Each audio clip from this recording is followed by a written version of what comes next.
নমস্কার বন্ধুরা, আশা করব আপনারা সবাই ভালোই আছেন। আজকের এই ভিডিওতে আমরা ডিসকাস করব ইউটিউব কিড সেটিংস নিয়ে। আমরা যখন কোনো একটা ভিডিও ইউটিউবে আপলোড করি তখন ভিডিওর সেটিংসে আমাদের কাছে একটা অপশান আসে যে ইউটিউব কিড সেটিংস, যেখানে আমাদেরকে ইয়েস অথবা নো সিলেক্ট করতে হয়। এখন কী কারণে আমাদের ইয়েস সিলেক্ট করতে হয় এবং কী কারণে আমাদের নো সিলেক্ট করতে হয় এবং তার পিছনে ইউটিউবের কী লজিক বা ইউটিউব কী কারণে এই সেটিংসটা এনেছে তা নিয়ে আজকে আমি এই ভিডিওতে ডিটেলসে আলোচনা করব। ভিডিওটা খুবই ইন্টারেস্টিং এবং শেষ পর্যন্ত অবশ্যই দেখবেন যাতে আপনাদের নলেজটা কমপ্লিট হয়।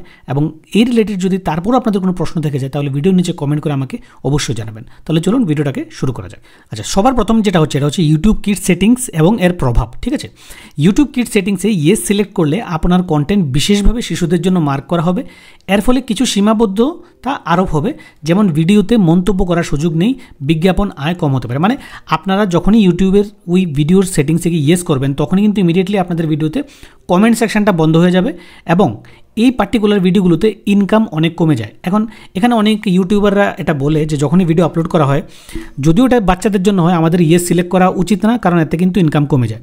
কিন্তু আপনাদের বোঝা উচিত যে যদি ভিডিওটা বাচ্চাদের জন্যই হয় এবং আপনারা ইয়েস সিলেক্ট না করেন এই কথা ভেবে যে আয় কমে যাবে, তাহলে কিন্তু পরবর্তীকালে আগামী দিনে আপনারা কিন্তু এই ইউটিউব সেটিংসের রিলেটেড যে আইন, ওই আইনের কিন্তু আপনারা অমান্য করতে যাচ্ছেন এবং আপনাদের ভিডিও কিন্তু কোনো না কোনো কারণে যদি ইউটিউবের নজরে আসে তাহলে আপনাদেরকে কোনো রকমের পানিশমেন্ট পেতে পারেন আপনারা। ঠিক আছে, তো নেক্সট যে পয়েন্টটা এটা হচ্ছে কোপা যে আইনটা, এই আইনে কী বলা হচ্ছে দেখুন। ইউটিউবের এই সেটিংসের পেছনে রয়েছে কোপা আইন, যা শিশুদের অনলাইন সুরক্ষার জন্য তৈরি করা হয়েছে। এই আইন অনুযায়ী শিশুদের জন্য নির্দিষ্ট কন্টেন্ট তৈরির ক্ষেত্রে কিছু কড়াকড়ি আছে। এই কড়াকড়ি মেনে চলতে হলে ইয়েস সিলেক্ট করতে হবে, অন্যথা আইনগত সমস্যার সম্মুখীন হতে পারে। আমি যে পয়েন্টটা বা যে কথাটা বললাম এক্স্যাক্টলি ওইটাই, যে কোপা বলে একটা আইন আছে।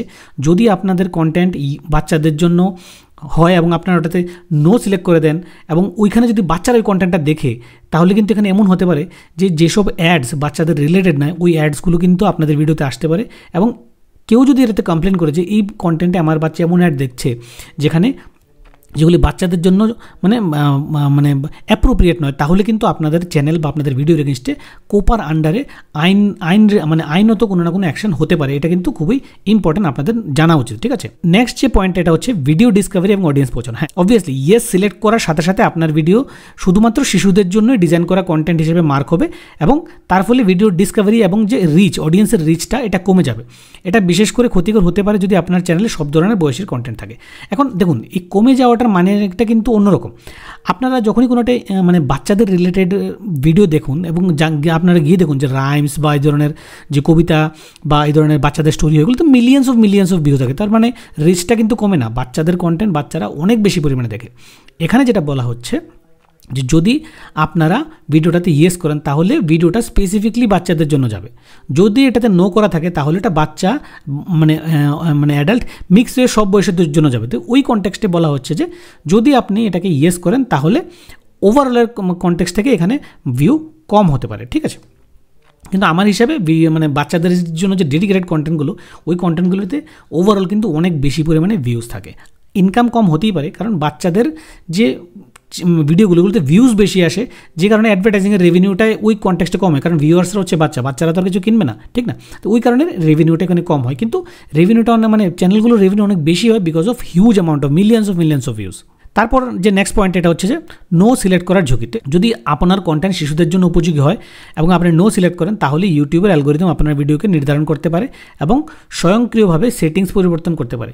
এটি ভবিষ্যতে সমস্যার কারণ হতে পারে। ঠিক আছে, এই জিনিসটা আপনাদের বুঝতে হবে যে বাচ্চাদের জন্য কন্টেন্ট তৈরি করে যদি আপনারা নো সিলেক্ট করে দেন তাহলে কিন্তু এটা ইউটিউব অ্যালগোরিদম ধরতে পারে এবং আপনাদের চ্যানেলকে ইন ফিউচারে প্রবলেম তৈরি করতে পারে। এবং চ্যানেলের প্রবলেম হচ্ছে যে চ্যানেলটাকে হয়তো ডিমনিটাইজ করতে পারে বা চ্যানেলটাকে ব্যানও করা যেতে পারে, কারণ এখানে কোপা বলে যে একটা রুল আছে, রুলটা কিন্তু খুবই স্ট্রিক্ট রুল। তাহলে আমাদেরকে সঠিক অপশানটা কী হবে? আপনার ভিডিও যদি শুধুমাত্র শিশুদের জন্য হয় তাহলে অবশ্যই ইয়েস সিলেক্ট করা উচিত। আর যদি বিভিন্ন বয়সের জন্য তৈরি কন্টেন্ট হয় তবে আপনাকে কন্টেন্ট ঠিকঠাকভাবে বিবেচনা করে নো নির্বাচন করতে হবে। প্রতিটি ভিডিওর জন্য সঠিক সেটিংস ব্যবহার করুন। ঠিক আছে, তো এই ভিডিওতে এইটুকুই। যদি এই এক্সপ্লেনেশন বা ভিডিওটা ভালো লাগে তাহলে ভিডিওটাকে লাইক এবং শেয়ার অবশ্যই করবেন। চ্যানেলে যদি আপনারা আমার নতুন এসে থাকেন তাহলে চ্যানেলটাকে অবশ্যই সাবস্ক্রাইব করবেন। তাহলে চলুন দেখা হবে আবার নেক্সট ভিডিওতে।